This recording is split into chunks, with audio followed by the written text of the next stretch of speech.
The Indian priest held the obsidian knife poised above the maiden's heart. She looked up without fear, thinking past the moment that the knife would plunge, thinking to her coming union with Huitzilopochtli in the eastern paradise.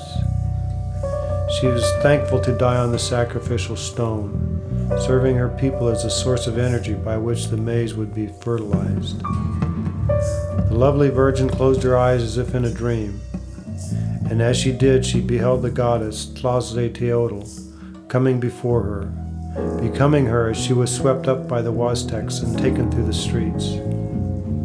The Aztec warriors followed in pursuit, challenging the maiden goddess and her protectors to combat. The girl felt the power of the earth goddess within her, and she was filled with the juices of sexual love. The sound of the pursuing warriors receded, and she was engulfed by the magical potency of her immoral Aztecs. She felt the bond that Tlazolteotl shared with them, and she became part of it, desiring now that their spell should consume her. They arrived at the temple of Huitzilopochtli, and she was laid at the feet of the god. The noise grew around her and reverberated to a crescendo within her.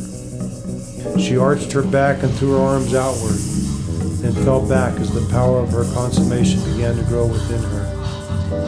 She opened her legs as her arms stretched, and within her she felt the goddess begin to separate from her as the child of maize was fertilized. She sighed her fulfillment and opened her eyes as a black night tore through her breast to her heart.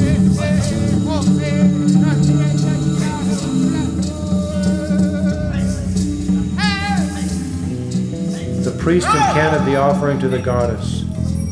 The year past is dead. May this blood give Tlazolteotl the power to make our maize seed fertilize. May this heart give birth to the maize of the four colors: black, yellow, red, and white. The priestly assistants approached the captive warrior, who was tied upon a board with arms and legs outstretched. They painted his face black and inscribed white circles around his eyes. Even as the stars shine this midnight, so does this mask of your face give honor to the gods in the heavens. May you ride these arrows to the land of the fallen warriors. The priest nodded, and the Aztec archers let fly their arrows. The blood flowed upon the stones, and the sacrificial fires were extinguished. With the power of their own knowledge, the priests kindled the blazes anew, and their part in the continuing cycle of the universe was completed.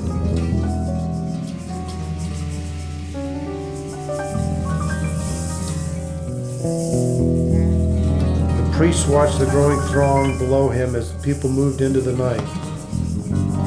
He was satisfied with the growth of the empire and his own progress from a humble warrior priest to the lord of the great state of Mexico. He knew that some of the conquered nations were not happy with their lot, but he also knew that his was the power to hold them subservient, and their desire for combat provided him with blood for the altar of Huitzilopochtli. And it was this blood, he knew, that provided the power for this god to hold all things in his favor.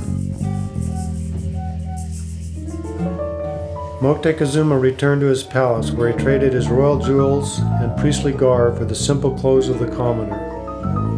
It was his wont to walk the streets of the city at night, unrecognized by his subjects. He left the palace and walked alongside one of the canals that stretched outward from the center of the city.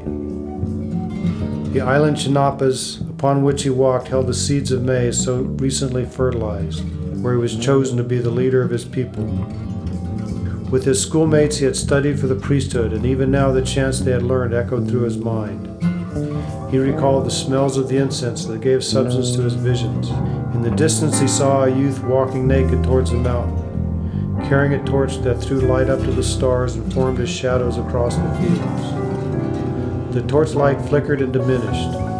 The shadow cast about and joined the darkness.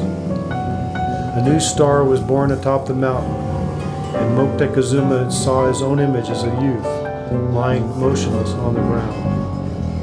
He remembered now. Remembered the distance he felt from his own body as he struck himself with the aloe spines. letting the blood flow to the ground in a pool. He never questioned the rite, but was filled with wonder by the power he was able to share with the gods.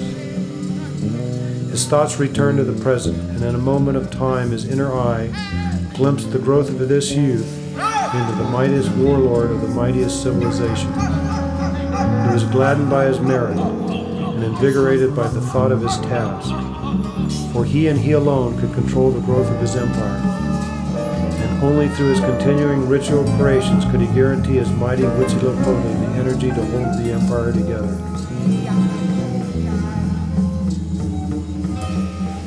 Moctezuma's heart thumped as the ground beneath him shook violently. What manner of omen was this that should accompany his thought of the mighty Huitzilopochtli? He turned back toward the palace as the water rushed across his path. Were the gods displeased?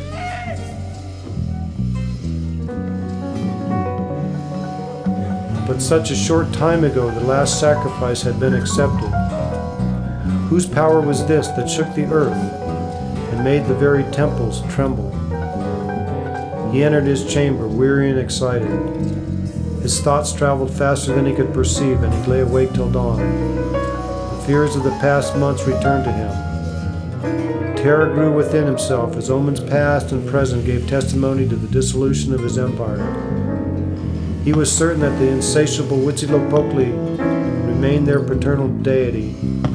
But what was it that prevented this powerful lord from safeguarding his people? The answers to his obsessive worries escaped him, but he was not without a course of action. He had learned his role in the cycle of the universe well, and his mind centered on the rituals that assured the continual union of his people and Huitzilopochtli, the god of sun and war. He rose at dawn and called his military leaders to council. You have felt the turmoil of the gods. While the maize grows in the bosom of the earth, we must work for the strengthening of our civilization. Huitzilopochtli is hungry for the hearts and blood of our victims. There are tribes that rebel, and from them we shall extract the price the sun god requires.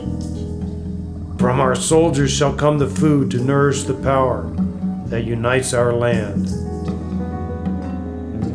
The priest-warrior was silent. The military chieftains understood his words. He nodded and they passed from the room.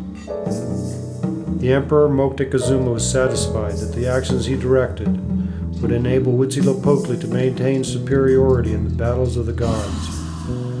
But in the dark corners of his mind, the power of Quetzalcoatl, the god of wind, and prophesied benign lord of the next world, continued to spread the turmoil of the gods to the lives of men.